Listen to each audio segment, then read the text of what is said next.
you're fired. Ha? Tristan naman. Ito lang trabaho meron ako. Sorry sa nasabi ko. Lahat gagawin ko, wag mo lang ako tanggalin sa trabaho. Lahat gagawin mo? Oo, lahat gagawin ko. Sige, ang gagawin mo, tumalikod ka, tapos lumabas ka palabas sa pinto at huwag ka nang babalik. Hindi ako aalis. Huwag mong antayin tumawag ako ng guard, Emily. Nagmamakaawa ako sa'yo, Tristan. Huwag mo ako tanggalin sa trabaho. Promise ko sa'yo hindi na kita guguluhin ulit. Sabing alis. Mula dito sa labas ng pinto naririnig ko sila sa loob. Alam kong umiiyak si Emily kahit hindi ko siya nakikita.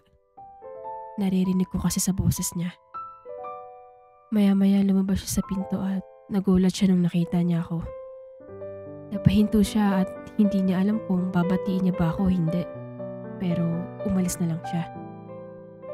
Hindi ko alam kung kakausapin ko si Tristan. Kahit ako natatakot din kausapin siya eh. Tuwing kakausapin ko siya, tinataboy niya ako. Parang ibang Tristan yung nakakaharap ko ngayon eh. Hindi na siya tulad ng dati na maingay, yung kukulitin ako, yung iinisin ako. Lahat yun namimiss ko. Anong ginagawa mo dito? Ay, papasok na po sana ako. Nalimutan ko lang, sasabihin ko. Sige po, dito muna ako. May papagawa ko sa'yo. Ano yun? Pagtimpla mo ako ng kape. Ha? Sige, saglit lang. Pagtapos ko magtimpla ng kape, nagpunta na ako sa office niya. Ito na po. Tahimik lang kami at hindi nag-uusap. Naupo muna ako at naghihintay lang na baka may utos siya. Kumusta ka na? Ayos lang. Okay pa ba tayo? Anong okay pa ba tayo? Yung sa atin. May tayo pa ba? Bakit mo tanong? Makipagwalay ka na ba? Go for it. Hindi. Pero kung makikipaghiwalay ba ako, hahayaan mo ko? Oo naman. Bakit? Anong gusto mo? Magkabula ako sa'yo? Wala ka bang sasabihin? Hindi mo ko pipigilan? Madami na ako iniisip. Dadagdag ka pa. Sabihin mo lang kung ayaw ka na. Bakit parang wala lang sa'yo? Mahal mo pa ba ako? Sa isang pangyayari, kinalimutan mo na ako? Hindi mo pa nga sinasabi sa akin dahilan kung bakit mo tinago sa akin na anak ka pala ng boss natin eh. I'm just tired, Gwen. Hayaan mo akong mapag-isip. Pagod na ako. Saan ka napagod? Pero hindi siya nagsalita, kaya sa sobrang galit lumabas ako ng office. Nagpunta muna ako ng rooftop para magpahangin at doon ako umiyak. Siya lang ba itong napapagod sa amin? Kahit ako, pagod na pagod eh. Sa pinapakita niya parang wala siyang pakialam sa akin. Kung itrato niya ako parang ibang tao. Pinipilit kong maging okay kami pero sa tuwing pinipilit ko siya naman pong lumalayo. Ano gagawin ko, diba? Ganto na lang ba kami? Okay ka lang? Paano mo nalaman na nandito ako? Nakita kita kaya sinundan kita. Bakit ka umiiyak? Buti na lang may kaibigan ako para tanungin kung okay lang ba ako. Kahit papano, may nakakaalala pa rin pala sa akin. Dahil ba kay Tristan? Nakapag-usap na kayo? Hindi masyado. Lagi siyang umiiwas. Pagod na daw siya pero hindi niya nakikita yung pagod ko. Hindi niya nga kinakamusta kung okay pa ba ako eh. Yung about dun sa nalaman mong anak siya ng boss natin. Nasabi mo ba? Oo, pero pagod daw siya. Halata namang umiiwas lang siya eh. Gusto niya lagi mapag-isa pero tingin ko dinadahilan niya lang yun. I think pagod naman talaga siya, te. Hindi mo ba nakikita sa itsura at kinikilos niya? Alam ko namang pagod siya pero di ko lang maintindihan. Obserbahan mo ng maigi. Nagigets ko si Tristan kung ba't siya nagkakaganyan. Di ba siya lang yung kaisa-isahang anak nila Sir Crimson? At nalaman ko na malapit si Tristan sa dad niya. Si Sir Crimson yung tipong dad mo na may kaibigan ka pa. Kaya nung nawala yung dad niya, pansin mo nagbago siya ng sobra. Meaning, naapektuhan siya ng sobra sa pagkawala ng dad niya. Yung pain is nandyan pa. Nahihirapan siya maka-recover sa nangyari. Kaya nga sabi niya gusto niyang mapag-isa. Pero hindi niya din magawa yun kasi siya na ngayon yung CEO natin. Kaya yung dapat na gusto niyang mapag-isa, hindi niya magawa. Kaya pati yung company naapektuhan. Nasa stage kasi siya dapat na nagpapahinga. Pero dahil naging CEO siya, hindi niyang kampanan at asikasuhin yun.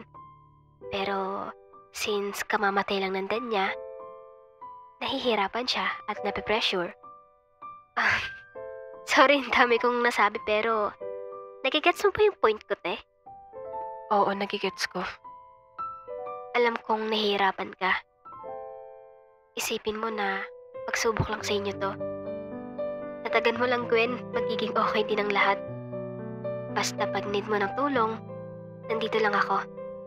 Salamat, Olivia. No problem, sis. Okay ka na ba? Oo, okay na. Kung di pa siguro pinaintindi sa akin ni Olivia, baka hanggang ngayon pala isipa pa din sa akin ang lahat. Siguro nga, need ko lang ng mahabang pasensya. Sa ngayon, need kong intindihin lahat ng kinikilos si Tristan, kahit na ang hirap intindihin. Oo nga naman, bilang nag-iisang anak at nawalan ng magulang, kahit sino magbabago. Kahit masakit. Sige, titiisin ko para sa'yo, Tristan.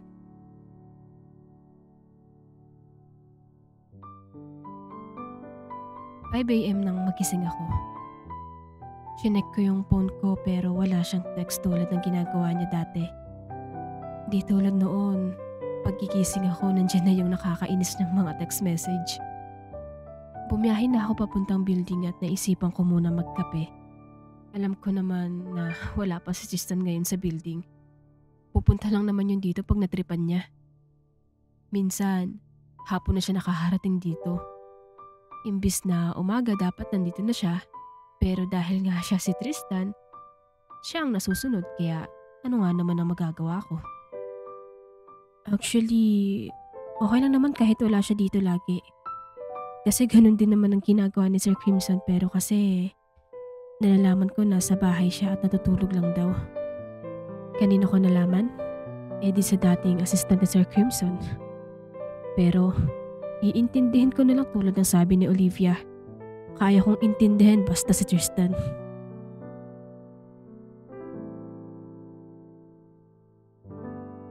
Umakyat ako ng office si Tristan para sana i-check kung nandito na siya.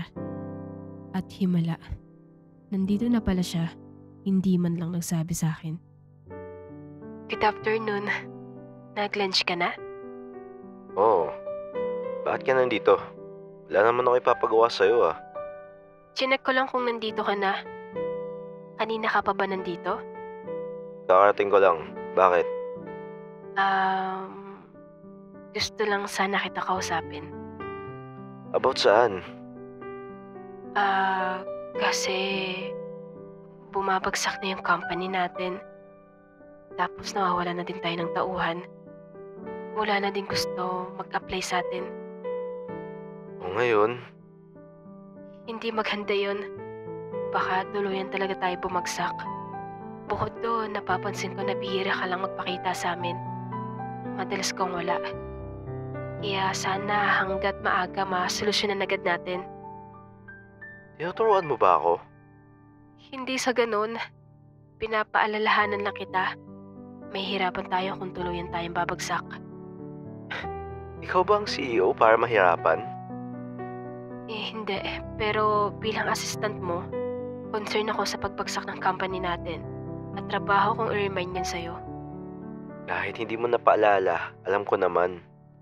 Alam ko ginagawa ko kaya hayaan mo ko. Aware ka pero ano ginagawa mo? Wala ka bang gagawin? Hahayaan mong tuluyang bumagsak company natin? Sino nagsabing hahayaan ko? Sino ka para husgahan ako? Nakikita mo ba lahat ng ginagawa ko? Hindi, di ba? Kaya huwag mo akong pagsalitaan ng parang alam mo lahat. Hindi naman sa ganun, Tristan. Alam kong hanggang ngayon nahihirapan ka. Alam ko tuwing gabi umiiyak ka. Gusto kitang i-comfort pero ayaw mo at tinataboy mo ko. Alam kong nahihirapan ka kasi pasan mo lahat ng problema dahil ikaw ang CEO namin. Bakit hindi ka muna magpahinga? Paano yung company kung magpapahinga ako? Ako nang bahala dun. Tutulungan kita, Tristan. Akong bahala sa lahat. Promise ko sa'yo na hindi babagsak ang company natin pagka humandel. Tanggalin mo ako sa trabaho pag nagkamali ako, okay lang. Basta magpahinga ka, alam kong pagod ka lang. Nalaman mo lang na mayaman ako, tsaka ka naging mas malapit sa akin. Bakit? Kasi alam mo na may pera na ako.